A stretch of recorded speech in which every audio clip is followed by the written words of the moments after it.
So Meesho useful home and kitchen finds में आज मुझे मिल गया है ये फोल्डेबल क्लोथ हैंगर। अगर आप घर की अलमारी छोटी है और कपड़े ज्यादा होने पर भी आपको कपड़ों को यहाँ वहाँ रखना पड़ता है, तो ये हैंगर आपकी सारी प्रॉब्लम सॉल्व कर देगा।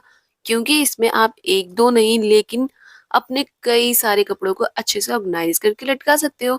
Next is this silicone gel socks. सर्दियों में पैरों की एड़ियां ड्राई हो जाती हैं या फट जाती हैं, इसीलिए यूज करो ये मॉइस्चराइजिंग सिलिकॉन जेल सॉक्स। इसमें मॉइस्चराइजर डालो और फिर थोड़ा रब करके पहन लो। इससे फटी हुई एड़ियां ठीक हो जाती हैं और पैर भी सॉफ्ट हो जाते हैं। क्या आप भी बर्तन धोते वक्त बार बार साबुन की या लिक्विड की बोतल को खोलते हो? सो वेट हियर, ये देखो एक बार में कैसे साफ हो गए सब बर्तन। ये है मैजिकल ब्रश जो सोप डिस्पेंसर के साथ आता है।